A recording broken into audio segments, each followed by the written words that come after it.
ఉంచబడిన ప్రభు యొక్క శరీరానికి రక్తానికి గుర్తుగా ఉన్న రొట్టె ద్రాక్ష రసంలో మనము యోగ్యంగా పాలు పొందడానికి ముందు దేవుని వాక్యంలో నుండి హెచ్చరికలు తీసుకొని ప్రభు బలంలో పాల్గొందాం. రూతు గ్రంథం 2వ అధ్యాయం 17వ వచనం. మొట్టమొదట రూతు గ్రంథం 2:17. అందరూ కలిసి చదువుకుందాం. నాతో పాటు కలిసి చదవండి. రూతు గ్రంథం 2వ అధ్యాయము 17వ వచనం. కాబట్టి ఆమె అస్తమయం వరకు ఆ చేనులో ఏరుకొనుచు తాను ఏరుకొని దానిని దుల్లగొట్టగా అవి దాదాపు తూమెడు యవలాయను. మొదటి దినవృత్తాంతములు 21వ అధ్యాయం. మొదటి దినవృత్తాంతములు గ్రంథం 21వ అధ్యాయము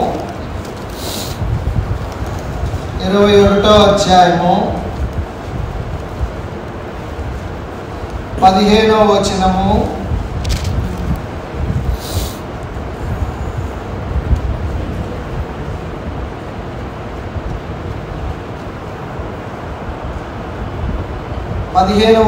నుండి 27 వరకు మార్చి చదువుదాం. మొదటి దినవృత్తాంతములు 21వ అధ్యాయం 15 నుండి 27 వరకు మార్చి. నా బైబిల్లో పాత నిబంధనలో 352వ పేజీ. ఒక వచనం నేను చదువుతాను, ఒక వచనం మీరు చదవండి. యెరూషలేమును నాశనం చేయుటకై దేవుడు ఒక దూతను పంపెను. అతడు నాశనం చేయబోచుండగా యెహోవా చూచి ఆ చేటు విషయమై సంతాపం పొంది నాశనం చేయి దూతతో, చాలును, ఇప్పుడు నీ చెయ్యి ఆపమని సెలవీయగా ఆ దూత యెబూసీయుడైన ఓర్నాను కళ్ళమునొద్ద నిలిచెను. దావీదు కన్నులెత్తి చూడగా భూమి ఆకాశముల మధ్యను నిలుచుచు వరదీసిన కత్తి చేత పట్టుకొని దానిని యెరూషలేము మీద చాపిన యెహోవా దూత కనబడెను. అప్పుడు దావీదును పెద్దలను గోనెపట్టలు కప్పుకొనిన వారై సాష్టాంగపడగా. 17 దావీదు జనులను ఎంచుమని ఆజ్ఞ ఇచ్చిన వాడు నేనే కదా, పాపం చేసి చెడుతనం జరిగించిన వాడు నేనే కదా, గొర్రెల వంటి వారగు వీరేం చేసి నా దేవుడవైన యెహోవా బాధపెట్టు నీ చెయ్యి నీ జనుల మీద ఉండకుండా నా మీదను నా తండ్రి ఇంటి వారి మీదను ఉండనిమ్మని దేవునితో మనవి చేసెను. యెబూసీయుడైన ఓర్నాను కళ్ళమునందు యెహోవాకు ఒక బలిపీఠము కట్టించుటకై దావీదు అచ్చటికి వెళ్ళవలనని దావీదునకు ఆజ్ఞనిమ్మని యెహోవా దూత గాదునకు సెలవీయగా యెహోవా నామమున గాదు పలికిన మాట ప్రకారం దావీదు వెళ్ళెను. ఓర్నాను అప్పుడు గోధుమలను సమకూర్చుండెను. అతడు వెనుకకు తిరిగి దూత చూసినప్పుడు అతడును అతనితో కూడా ఉన్న అతని 4 కుమారులను దాగుకొనిరి. 21 దావీదు ఓర్నాను నదుకు వచ్చినప్పుడు ఓర్నాను దావీదును చూచి కళ్ళములో నుండి వెలుపలికి వచ్చి తల నేల మట్టుకు వంచి దావీదుకు నమస్కారం చేసెను. ఈ తెగులో జనులను విడిచిపోవున్నట్లుగా ఈ కళ్ళపు ప్రదేశమందు నేను యెహోవాకు ఒక బలిపీఠం కట్టించుటకై దానిని నాకు తగిన క్రయంకి ఇమ్మని దావీదు ఓర్నానుతో అనగా.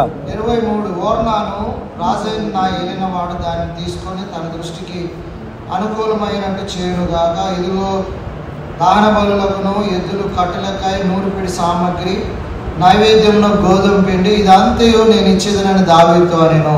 రాజైన దావీదు అట్లు కాదు, నేను నీ సొత్తును ఊరక తీసుకొనగా యెహోవాకు దహన బలులను అర్పించను, న్యాయమైన క్రయం ఇచ్చి దానిని తీసుకుందని ఓర్నానుతో చెప్పి ఆ భూమికి 600 తులముల బంగారమును అతనికి ఇచ్చెను.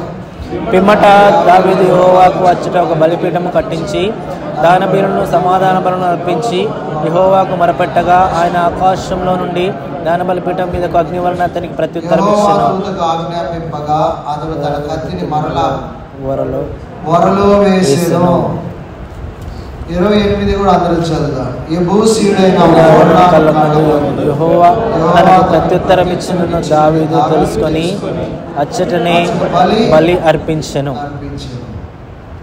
దేవుడు ఈ మాటలు దీవించుకుంటాడు. ప్రభు సహాయం ప్రార్థన చేస్తాం. ప్రేమగల ప్రభువా, ఆరాధనలో మాకు సహాయపడ్డారు. ఉన్నత స్థలం మందు నివసించువాడా, మహిమ సింహాసనమందు సింహాసనశీనుడైన మహిమగల దేవా, మహిమను పోగొట్టుకున్న మాకు యేసుక్రీస్తు ప్రభువులో కొల్గొతా కొండ మీద మరలా మాకు తిరిగి మహిమనిచ్చిన దేవా, మా పాపములు ఒప్పుకొని మా తప్పిదములు తెలుసుకొని నీ వైపు తిరిగినప్పుడు మమ్మల్ని క్షమించి మమ్మల్ని చేర్చుకొని మరలా మహిమగల రాజ్యానికి మేము పాత్రులుగా ఉంటున్నట్లు మమ్మల్ని చేసిన గొప్ప దేవానికి స్తోత్రాలు. ఇశ్రాయేలీయుల సింహాసనం మీద ఆసీనుడిగా ఉన్నందుకు వందనాలు. ఇంతవరకు మీరు సింహాసనాసీనుడిని మాతో మాట్లాడండి. మా మధ్యలో పరిశుద్ధమైన బల్ల ఉంది. శరీరానికి రక్తానికి యేసు ప్రభువు శరీర రక్తానికి గుర్తుగా ఉంది. అది మేము ఏదో ఆశామాషగా తీసుకుంటున్నాం. సరైన పరిశుద్ధత పవిత్రమైన మనస్సాక్షి లేకుండా మేము తీసుకోకుండా పరీక్షించుకొని పరిశుద్ధంగా పాల్పొందినట్లు కృప చూపించండి. మీ నామం మహిమపరచుకోండి ప్రభా. ఈ దినాల్లో రూతు గ్రంథం 2వ అధ్యాయం 17వ వచనం కళ్ళం గురించి మేము ధ్యానిస్తున్నాం కనుక దుల్లగొట్టుట గురించి ధ్యానిస్తుండగా మాకు సహాయపడండి. ఆయా తలంపులు ప్రభా మరి మాకు ఇచ్చారు, వేరు చేసినారు మమ్మల్ని ప్రభా. ఒకప్పుడు చీకట్లో ఉంటే చీకట్లో నుండి మమ్మల్ని ప్రభా వెలుగుగా చేసి చీకటి నుండి వేరుపరిచారు, వెలుగు సంబంధులుగా చేసి. ఒకప్పుడు మేము లోకంలో మూర్ఖమైన వక్రజనం మంచి ఉంటే మమ్మల్ని ప్రభా నీ జనంగా నీ రక్తం చేత విమోచించి వేరుపరిచి పరిశుద్ధ జనముగా చేశారు. నీ స్తోత్రాలు. ఐగుప్తి ఆచారాలు, అన్యాచారాలు, కానాన్ ఆచారాలతో నింపబడిన మమ్మల్ని ఏర్పరచబడిన వంశముగా మమ్మల్ని పరిశుద్ధులైన దేవునికి మేము వేరు చేయబడిన వారంగా మమ్మల్ని చేశారు. నీ స్తోత్రాలు ప్రభా. అలాగా గొర్రెల్లో నుండి గొల్లవాడు గొర్రె యొక్క మేకల్లో నుండి గొర్రెలను వేరుపరిచినట్టుగా మమ్మల్ని వేరుపరిచారు. ఇంకా మా ఆత్మీయ జీవితంలో ఇంకా వేరుపరచబడిన అనుభవం ఇంకా ఉంది ప్రభా. దావీదు జీవితంలో మేము తీసుకుంటుండగా ధ్యానించుచుండగా సహాయపడండి. మీ దాసుని బలపరిచి వాడుకోనండి. దేవుడు దాన్ని పంపిన వారిని కొలతలేని ఆత్మ దయచేయను కనుక అతడు దేవుని మాటలే పలుకును అన్న మాటలు నెరవేర్చండి. మీరే మహిమ పొందండి ప్రభా. మేము 2 కెరూబుల మధ్య నుండి మాట్లాడుతున్న దేవుని స్వరాన్ని, యెహోవా స్వరమును వినున్నట్లు మా చెవులు తెరవ చేయండి, మా హృదయాలు తెరవ చేయండి. వాక్యానికి భయపడి వాక్యానుసారంగా నడుచుకొని ఫలించడి జీవితాలు నాకు మాకు దయచేయండి. యేసు ప్రభు నామంలో వేడుకుంటున్నాం తండ్రి, ఆమేన్. మనము రూతు గ్రంథము 2:17 వచనాన్ని నేను ప్రార్థనలో జ్ఞాపకం చేసినట్లుగా వేరుపరిచినాడు. దాదాపుగా 4-5 అనుభవాలు చూసినాము. సో కళ్ళం దగ్గర ధాన్యాన్ని చెత్త నుండి వేరు చేసే ప్రక్రియ అది. సో రూతు తను ఏరుకున్న పరిగెని బహుశా ఆ ఏ కళ్ళం దగ్గర ఉందో తెలియదు, కానీ ఆ పొలంలో దుల్లగొట్టింది. అంటే ఆ ధాన్యాన్ని దుల్లగొట్టి ఆ యొక్క దుల్లగొట్టిన ఆ యవలను మూట కట్టుకొని ఇంటికి వచ్చింది, చెత్తని పడేసింది. సో మన జీవితాల్లో దుల్లగొట్టబడి ప్రత్యేకించబడి వేరు చేయబడిన ఆ అనుభవాలు మనం చూస్తూ వచ్చాం. చీకటి నుండి వేరు చేయబడాలి, అన్ని జనుల ఆచారం నుండి వేరు చేయబడాలి, మూర్ఖమైన వక్రజనం నుండి వేరు చేయబడాలి, లోకంలో నుండి వేరు చేయబడాలి, ఆ యొక్క మేకలలో నుండి వేరు చేయబడాలా. వేరు చేయబడిన అనుభవంతో లోకంలో నువ్వు నేను ప్రత్యేకమైన వారంగా ఉండాలా. లోకస్తులతో కలిసిపోయి లోకస్తుల్లాగా ఉంటే దేవుడు నీ గురించి బాధ్యత వహించాడు, శ్రద్ధ తీసుకోడు, నిన్ను వాడుకోలేడు, నీ ద్వారా మహిమ పొందలేడు ఆయన. నువ్వు దేవుని బిడ్డగా దేవుని అంతస్తులో ఉండి దేవుడు నిన్ను ఎక్కడ ఏది తీసేసుకోమంటున్నాడో దాన్ని తీసేసుకుంటూ దేవుడికి అసహ్యమైన, దేవుడికి చెత్త చెదారం పొట్టు తాళ్ళు అంతా తీసివేసుకొని ఆ యొక్క గింజగా ధాన్యంగా ఉండాలి. లేకపోతే బైబిల్లో రాయబడింది ఒక మాట. ఏ మాట ఉందంటే మత్తయి సువార్త 3వ అధ్యాయంలో ఉంది. చూడండి, మత్తయి సువార్త 3వ అధ్యాయంలో అక్కడ ఆయన చేట ఆయన చేతిలో 12వ వచనం చదవండి. 3:12 మత్తయి. ఆయన చేతిలో ఉన్నది. ఆయన తన కళ్ళమును బాగుగా శుభ్రం చేసి గోధుమలను కొట్టులో పోసి ఆరని అగ్నితో పొట్టును. కనుక గోధుమలుగా ఉండాలా, గింజలుగా ఉండాలా, బలమైన ఆరోగ్యవంతమైన జీవము కలిగిన గింజలుగా ఉండాలా. పొట్టులాగా గాలి కొట్టుకొని పోయే చెత్తలాగా ఉండకూడదు. కనుక దేవుడు నిన్ను ఆ యొక్క తూర్పారపడతాడు కళ్ళములో. ఆయన చేతిలో ఉంది. కనుక ఇప్పుడు దావీదు దేవుడి చేతిలోకి వెళ్ళాడు. కనుక దేవుడి చేతుల్లో దావీదుని యేసయ్య దేవుడు ఆ యొక్క తూర్పారపడుతున్నాడు. దావీదుని కొడుతున్నాడు, దావీదుని దుల్లగొడుతున్నాడు. దావీదుని ఆ యొక్క చెత్తని, ఆ దావీదులో ఉన్న చెత్తని వేరుపరిచి ఆయన్ని దేవునికి హృదయానుసారుడిగా చేయటానికి, దేవునికి ఇష్టడుగా చేయటానికి ఆయన ఓర్నాను కళ్ళములో ఆ పనికి పూనుకున్నాడు. చూడండి, మనం రెండో భాగం చదువుకున్నాం. ఆ యొక్క మొదటి దినవృత్తాంతం 21వ అధ్యాయంలో అక్కడ మనం చూస్తే 20వ వచనం, 20 కాకపోతే 18వ వచనం.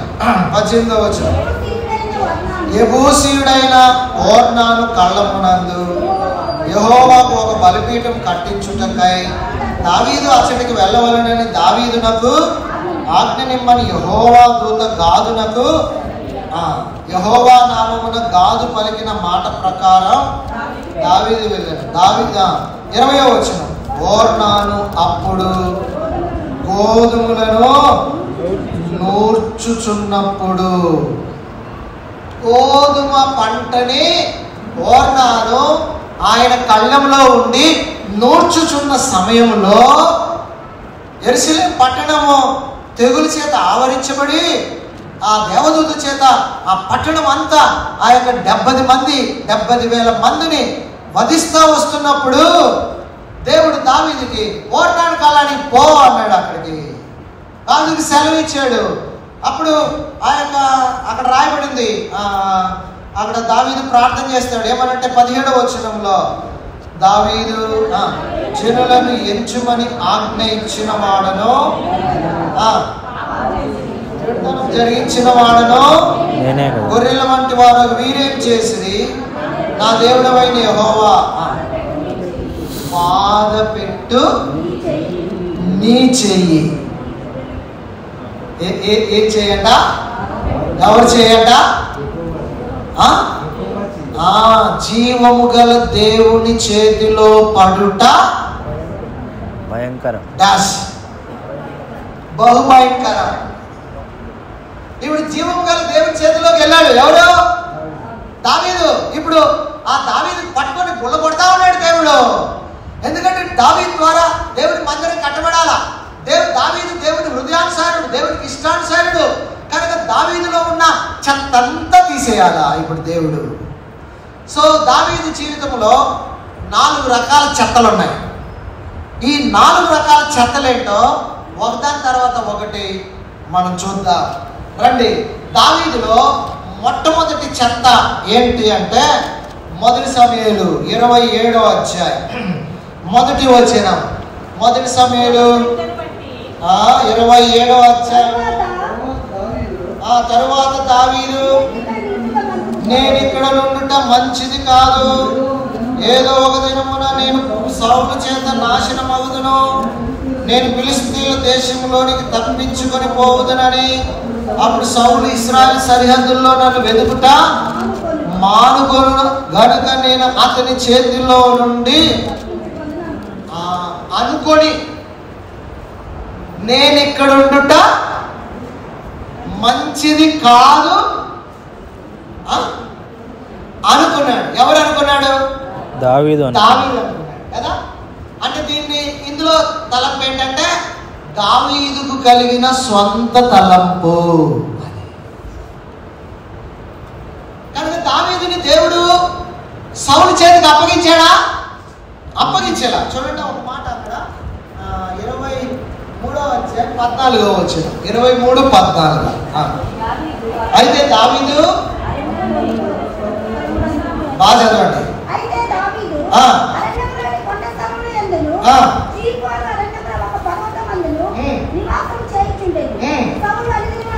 సౌలు అనుదినము అతన్ని వెతికినను, దేవుడు సౌలు చేతికి అతనిని అప్పగించలేదు. అది కదా. ఇప్పుడు సౌలు భయం ఉంది దావీదుకి కదా. అయితే అనుదినం వెతుకుతున్నాడు సౌలు, కానీ దేవుడు అప్పగించాడా? అప్పగించలా. ఇంకొక మాట, సౌలు కుమారుడే వచ్చి దావీదుకి చెప్తాడు. ఏమని చెప్తాడు చూడండి, 15వ వచనం 16వ వచనం. అప్పుడు సౌలు కుమారుడైన యోనాతాను లేచి వనములో ఉన్న దావీదు వద్దకు వచ్చి, నా తండ్రి అయిన సౌలు నిన్ను పట్టుకొని చాలడు, నీవు భయపడవద్దు కదా. సౌలు కుమారుడు ఎవరు? యోనాతాను కదా. ఇప్పుడు సౌలు రాజు, సౌలు దావీదును పట్టుకోవాలని చూస్తున్నాడు. సౌలు కుమారుడైన యోనాతాను కూడా ఏ మనసు ఉండాలా? ఏ మనసు ఉండాలంటే వాళ్ళ బాబు మనసు ఉండాలా? మా నాన్న దావీదుని చంపాలనుకున్నాడు, నేను కూడా దావీదుని చంపాలా. కానీ అలా అనుకున్నాడు దావీదు, అనుకోలేదు. దట్ ఈస్ వండర్ బైబిల్లో కదా. ఒక దేవుని బిడ్డకి దేవుడు తను ఆత్మీయులైన బిడ్డల్ని పెట్టే ఉంచుతాడు. అక్కడ విచిత్రం ఏంటంటే చంపేవాడు కుమారుడే సాయం చేస్తాడు. దావీదు దగ్గరకు వచ్చి ఏమంటున్నాడు? మా నాన్న నిన్ను పట్టుకోడు కదా.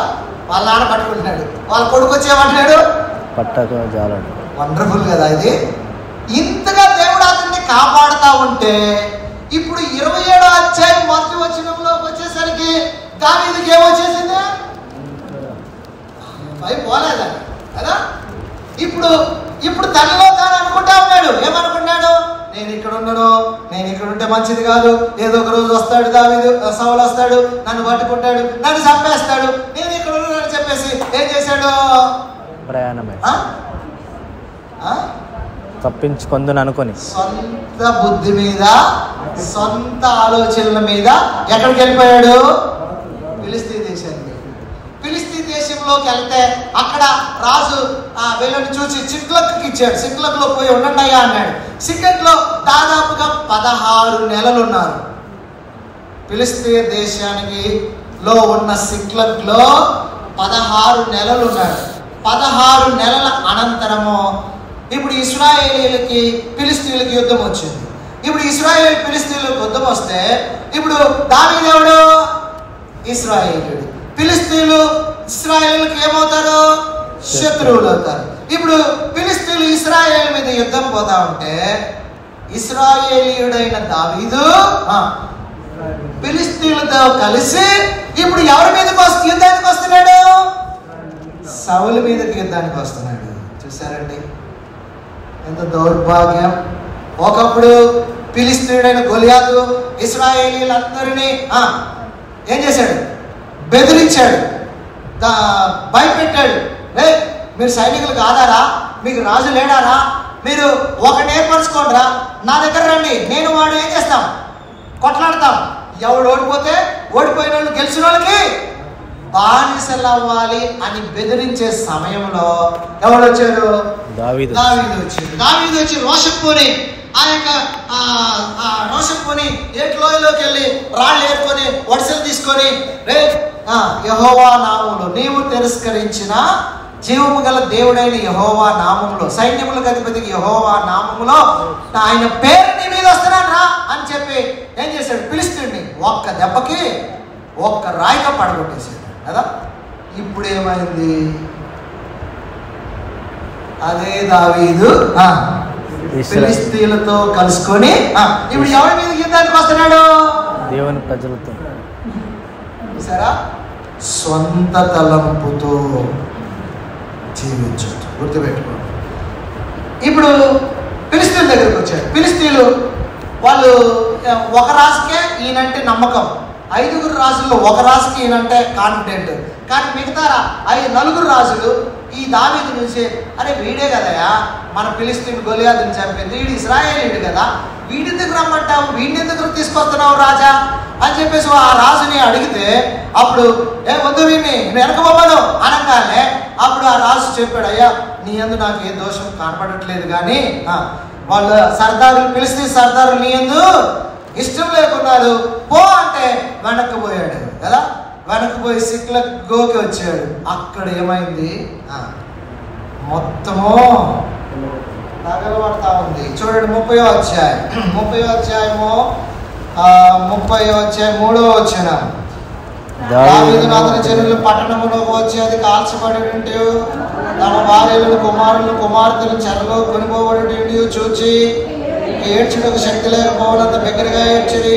యెజ్రెయేలీయులైన అహీనోయాము కర్మెలీయుడైన నాబాలు భార్య అబీగైలను దావీదు 2 భార్యలను చెరలో కొచ్చిపోబడగా చూచి దావీదు మిక్కిలి మరియు తన కుమారులను బట్టి కుమార్తెలను బట్టి జనులందరికీ ప్రాణం విసికినందున రాళ్ళు రువి దావీదును సముద్రాటమని వారు చెప్పుకొనగా. కాబట్టి సిక్లగ్ అనుభవం ఏంటి అంటే కాల్చివేయబడింది, చెరపట్టబడింది, స్వంత తలంపుతో వెళ్ళిపోయాడు. ప్రార్థన చేయాలి అక్కడ, ప్రభువా మరి సౌలు భయం నాకు ఇంతకే ఉంది, నన్ను పట్టుకుంటాడని నాకు భయం ఉంది, మరి నేను ఫిలిస్తీన్ దేశానికి వెళ్దాం అనుకున్నాను, వెళ్ళాలా వద్దా అని అక్కడ 27వ అధ్యాయం 1వ వచనంలో ప్రార్థన చేయాలా. వెళ్ళిపోయాడు, ఫిలిస్తీన్లతో చేరిపోయాడు, సిక్లగ్లో ఉన్నాడు. ఇప్పుడు ఫిలిస్తీన్ల దగ్గర నుండి ఇశ్రాయేల్ మీదకి రావాలనుకున్నాడు, కానీ దేవుడు అద్భుతంగా తప్పించి కాపాడాడు. మళ్ళీ ఇప్పుడు సిక్లగ్కి వెళ్ళగానే అక్కడ అంతా తగలబెట్టబడి ఉంది. పురుషులందరికీ దుఃఖం వచ్చిందండి, స్త్రీలు పిల్లలు చెరపట్టబడ్డారు, ఆస్తి చెరపట్టబడింది, అమాలేకీయులు దోచుకొని వెళ్ళిపోయారు. ఇప్పుడు ఏం చేస్తున్నాడు, ఇప్పుడేం చేస్తున్నాడు, ఇప్పుడు తన దేవుడైన యెహోవాను బట్టి ధైర్యం తెచ్చుకొని ఏమంటున్నాడు, పిమ్మట దావీదు ఏఫోదు తెమ్మని యాజకుడగు అహీమెలెకు కుమారుడైన అబ్యాతారుతో చెప్పగా అబ్యాతారు ఏఫోదును దావీదు నొద్దకు. అప్పుడు ఎందుకు అడగలే, అప్పుడు ఎందుకు యాజకుడు లేడు, అప్పుడు ఎందుకు ఏఫోదు తీసుకురమ్మని చెప్పలా, లేదు, సొంత తలపులో చేసేసాడు. సామెతలు 3వ అధ్యాయం 5వ వచనం త్వరగా చదవండి. సామెతలు 3:5 సామెతలు 3:5 నీ స్వబుద్ధిని ఆధారం చేసుకొనక నీ పూర్ణ హృదయముతో పూర్ణ మనసుతో యెహోవా యందు నమ్మకం ఉంచు. ఏం ఆధారం చేసుకోవద్దు, సొంత బుద్ధిని ఆధారం చేసుకోవాక, సొంత తలంపుని ఆధారం చేసుకోవాక, నీకున్న జ్ఞానాన్ని ఆధారం చేసుకోవాక. 9వ అధ్యాయం ఇర్మియా గ్రంథం 9వ అధ్యాయం 23వ వచనం త్వరగా. ఇర్మియా గ్రంథం 9వ అధ్యాయం. యెహోవా ఇలా సెలవిచ్చుచున్నాడు,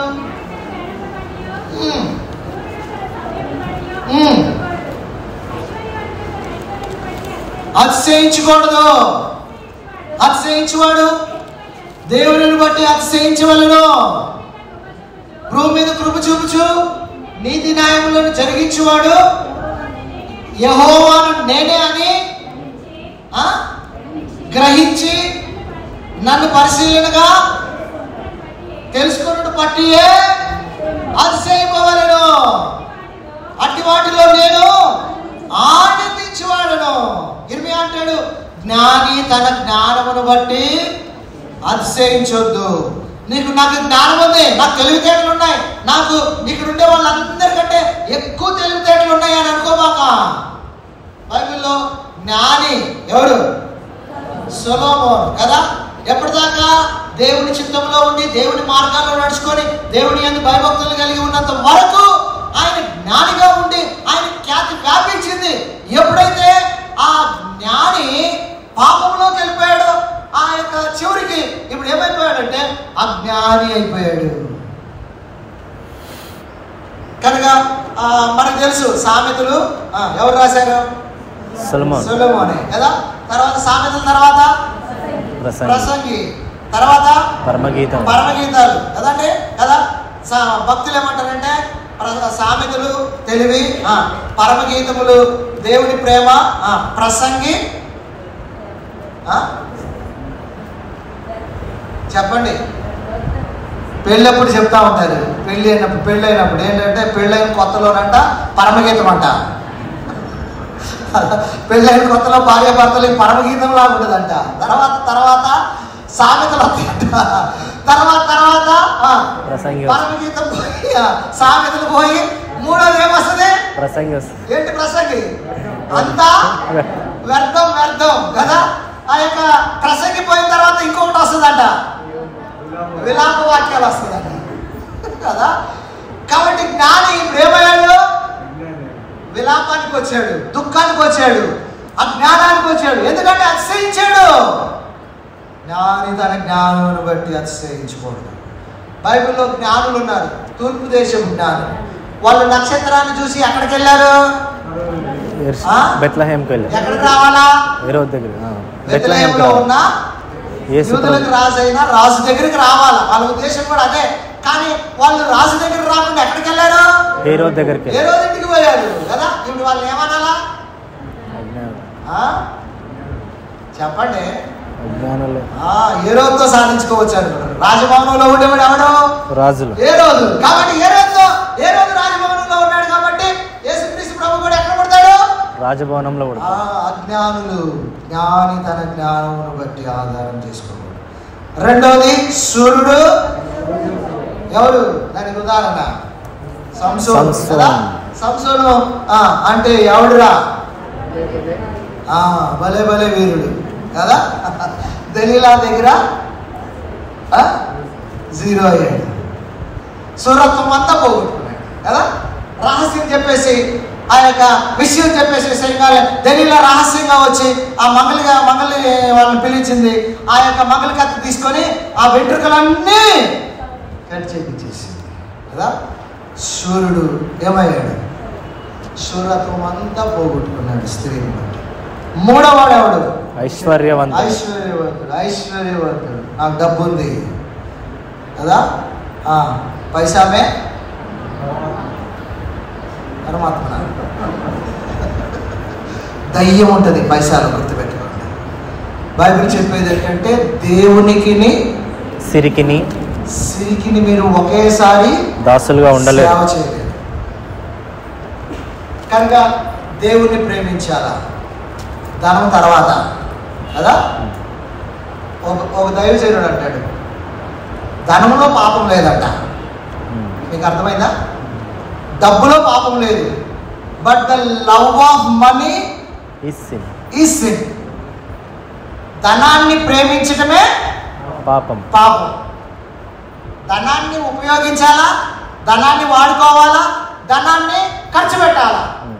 ధనాన్ని చూసుకుంటా కూర్చుంటా, అబ్బో ఇది ఎంత అయింది, ఇది ఇంకా కావాలా, ఇంకా గుడ్లు పెట్టాలి, ఇంకో కొన్ని గుడ్లు పెట్టాలా, ఈ గుడ్ల మీద ఈ గుడ్ల మీద కదా. ముఖేష్ అంబానీలా కావాలి. అది ఎప్పుడు పోయిందో తెలియదు కదా. ధనాపేక్ష సమస్తమైన కీడులకు మూలం. అననీయ సపీరాలు ఆ ధనాపేక్షతోనే దేవుని మందిరంలో పడి చచ్చారు. సొంత బుద్ధి మీద ఆధారపడబాకు, గుర్తుపెట్టుకోండి.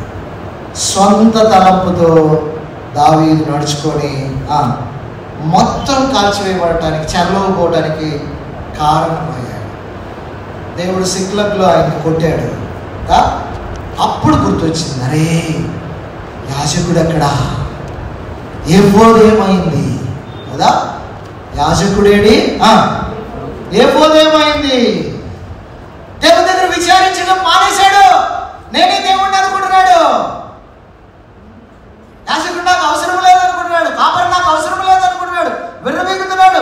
సొంత తలంపుతో నడుచుకుంటే ఎక్కడో చోటు దెబ్బతింటా మొత్తం కాల్చివేయబడుతుంది.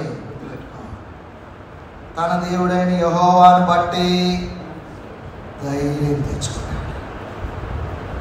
తెచ్చుకుని అభ్యర్థులను పిలిపించి, అయ్యా ఏఫోదు తీసుకొచ్చాడు. ఏఫోదు, అయ్యా నేను ఇక్కడ అంత నష్టపోయాను. సిక్లగ్లోకి వచ్చి నేను అనుకున్నాను ఇక్కడికి వస్తే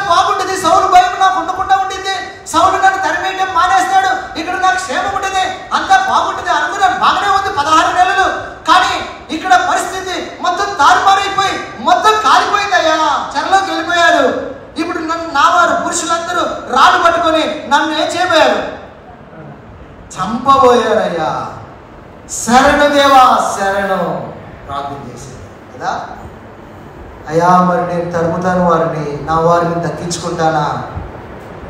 దేవుడు చెప్పాడు. ఏం చెప్పాడు? మొదటి సమయం 30వ అధ్యాయం. త్వరగా తీసుకున్నాను, త్వరగా. నేను ఈ దండని తరుముని ఎడలా వచనం చెప్పమ్మా. 38 మొదటి సమయాలు 38 చదవండి. నేను ఈ దండని తరుముని ఎడలా వారిని కలుసుకుందునా అని యెహోవా యందు దావీదు విచారణ చేయగా, యెహోవా తరుము అది తప్పని వారందరినీ తరుము. ఎవరు చెప్పారు? దేవుడే చెప్పాడు. దేవుడు చెప్పాడు. 27 మొదటి అధ్యాయం వచనంలో దేవుడు చెప్పాడా? చెప్పలేదు. ఆయనంతటా ఆయన ఇష్టమైంది పోయాడు, ఆలోచించుకున్నాడు. అది ఆలోచించాడు, ఇది ఆలోచించాడు, ఇది ఇచ్చాడు. అన్ని స్వబుద్ధిని, సొంత జ్ఞానాన్ని, ఆ యొక్క సొంత జ్ఞానాన్ని, డబ్బుని, తర్వాత బలాన్ని, తర్వాత అన్నిటినీ, ఆ యొక్క ఐశ్వర్యాన్ని ఉపయోగించాడు. ఏది వర్కౌట్ అవ్వాలా? మొత్తం చెరలోకి వెళ్ళింది, గుడారాలన్నీ కాలిపోయినాయి. ఇప్పుడు దేవుని దగ్గరికి వచ్చాడు. ప్రభువా నా వారు చెరలో ఉన్నారయ్యా, నేను వారిని తరిమి ఏం చేయాలా? రక్షించాలయ్యా, తరమబడ్డావా? దేవుడు చెప్పాడు. ఏమన్నాడు? తరుము. ఎవరు చెప్పారు? దేవుడు చెప్పాడు. దేవుడు చెప్తున్నాడా? లేకపోతే నీ సొంత బుద్ధిని, నీ సొంత బలాన్ని, నీ సొంత డబ్బుని, నీ సొంత జ్ఞానాన్ని, నీ సొంత ఆలోచనలు ఉపయోగించి నేను అనుకుంటున్నావా? అక్కడ దావీదుని దొల్లగొట్టాడు. రెండో తలంపు రండి, 2వ సమయంలో 6వ అధ్యాయం, 2వ సమయంలో 6వ అధ్యాయం. అక్కడ దేవుడు దావీదుని దొల్లగొడతా ఉన్నాడు. 2వ సమయంలో 6:6 చదవండి. వారు నా కోలు కళ్ళం దగ్గరికి వచ్చినప్పుడు ఎట్లకు కాలు జారినందున ఉజ్జా చేయి చాపి దేవుని మందసమును పట్టుకొనగా యెహోవా కోపము ఉజ్జా మీద రగులు కొనెను. అతడు చేసిన తప్పును బట్టి దేవుడు ఆ క్షణమందే అతన్ని మొత్తగా అతడు అక్కడనే దేవుని మందసము వద్ద పడి చనిపోయాను. ఇక్కడ ఏ కళ్ళం అంటది? నాకోను కళ్ళం. నాకోను కళ్ళం దగ్గర ఎట్లకి ఏమైంది? కాలు జారింది. కాలు జారితే ఎట్ల మీద ఎక్కడుంది? ఆ యొక్క బండి మీద ఏముంది? మందసం ఉంది. అరే ఎట్లా కాలు జారింది? మందసం ఆ యొక్క బండి అటు ఇటు బెడికింది, మందసం పడబోతుంది. కాబట్టి ఇక్కడ ఆ ఉచ్చ దగ్గరుండి మందసాన్ని పడకుండా ఏం చేయబోయాడు? పట్టుకోబోయాడు. మందసాన్ని చేతులతో పట్టుకోబోయాడు. అక్కడే దేవుని కోపం రగులుకొని ఏం చేసినాడు? మందసమునొద్ద పడి చనిపోయాడు.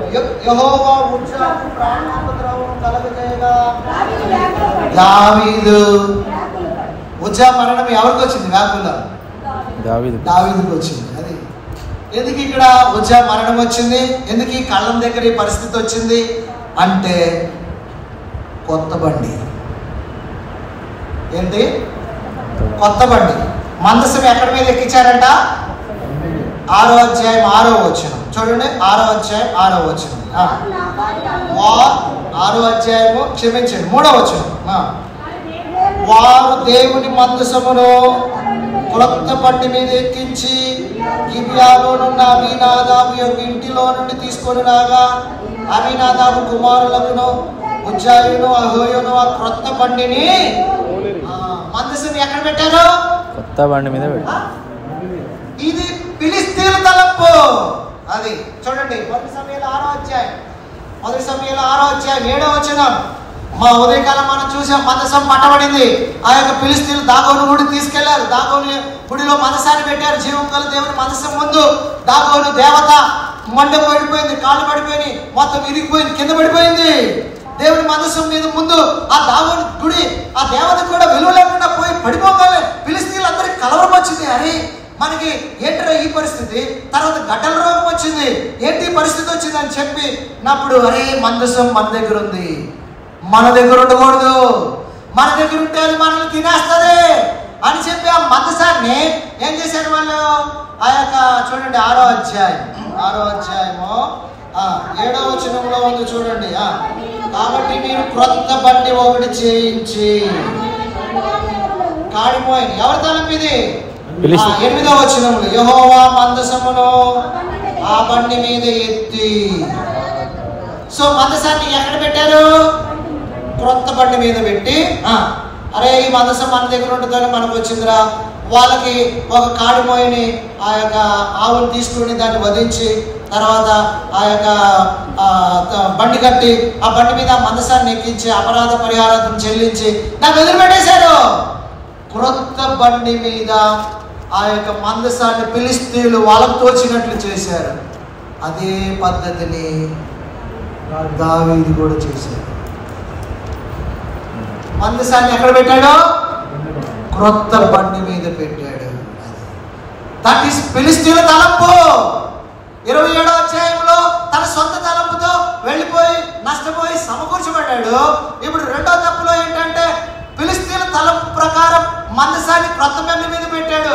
కానీ ఆ బండులు లేవా? ఇశ్రాయేలీయులకి బండ్లు ఉన్నాయి చూడండి.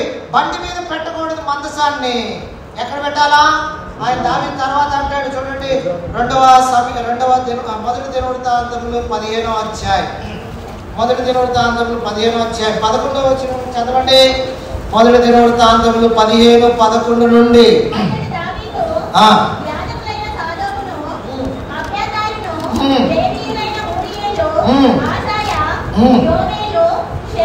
చదవండి.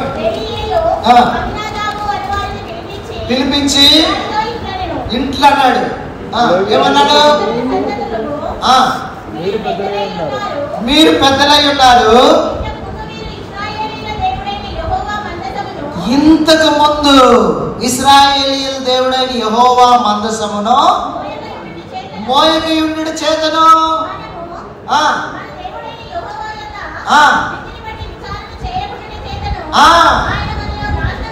నాశనం కలిగేశాడు.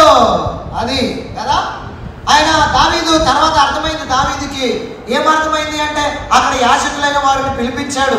తర్వాత సాదోకు సంతతి వారు అక్కడ 3 కుమారులు ఉంటారు లేవీలకి, కహాతు, మెరారి, తర్వాత ఇంకొక మూసి.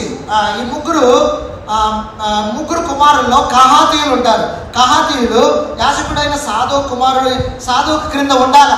ఈ కహాతీయుల పని ఏంటంటే మందసం ఉంది కదా, ఆ మందసాన్ని ఇప్పుడు మరి చదివారు కదా, ఏం చదివారు? యెహోవా విధిని బట్టి దేవుడైన యెహోవా మందసమును మీరు భుజాల మీద మోయకుండు చేత. మనలో దేవుడు ఏం చేశాడు?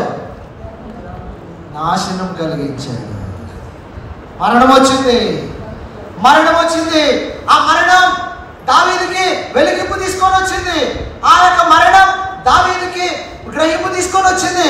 వ్యాకులంలోకి వెళ్ళిపోయాడు. మరి ఎందుకు వచ్చింది మరణం? ఎందుకు వచ్చింది చావు? ఈ సడన్ గా ఎందుకు ఈయన ఇట్లా వెళ్ళిపోయాడు? వచ్చా ఎందుకు ఇట్లా పట్టుకున్నాడు? అరే వచ్చా చేసింది తప్పేలా అవుతుంది, పడిపోయింది దాన్ని పట్టుకున్నాడు. కానీ అంతలోనే దేవుడు అంతపోయించి అంత మరణం తీసుకురావాలా అని ఆలోచనలోకి వెళ్ళిపోయాడు, వ్యాకులంలోకి వెళ్ళిపోయాడు. అప్పుడు దాన్ని ఆలోచిస్తే యెహోవా విధిని బట్టి ఆ మందసాన్ని భుజాల మీద మోయకుండా ఏం పెట్టారు? కొత్త బండి మీద ఎక్కించారు. అది దీని వివరణ సంఖ్యాకాండం 7వ అధ్యాయం. సంఖ్యాకాండం 7వ అధ్యాయము 3వ వచనం నుండి చదవండి. 7వ అధ్యాయం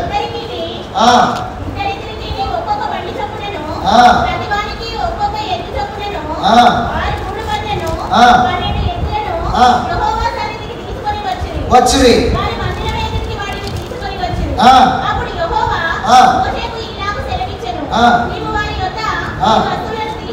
తీసుకొనము, అవి ప్రత్యక్షపు గుడారము యొక్క సేవకై ఉండను. నీవు వాటిని లేవీయులలో ప్రతివానికి వానికి సేవ చొప్పున. ఇప్పుడు చూడండి, మోషే ఆ బండ్లను ఆ ఎద్దులను తీసుకొని లేవీయులకు ఇచ్చిరా. అతడు 2 బండ్లను 4 ఎద్దులను గెర్షోనీయులకు ఇచ్చాడు. 4 బండ్లను 8 ఎద్దులను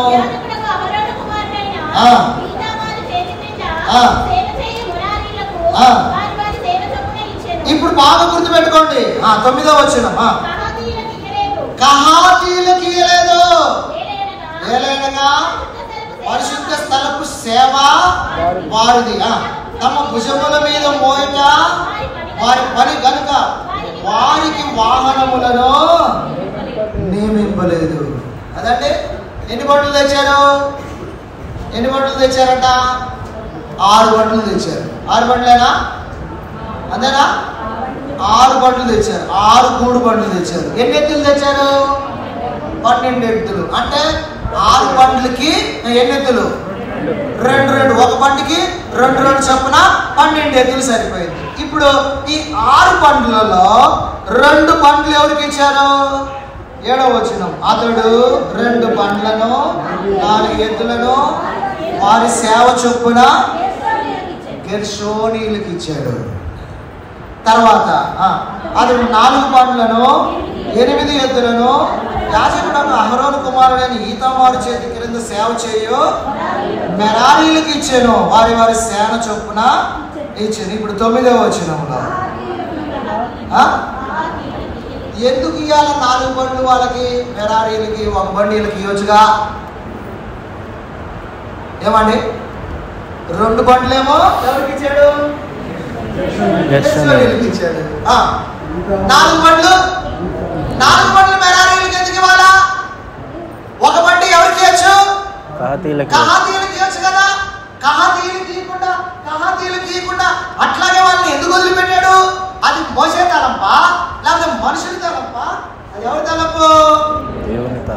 అక్కడ రాయబడి చూడండి 4వ వచనంలో, అప్పుడు యెహోవా మోషేకి ఇలాగు అది ఏం సెలవిచ్చాడు?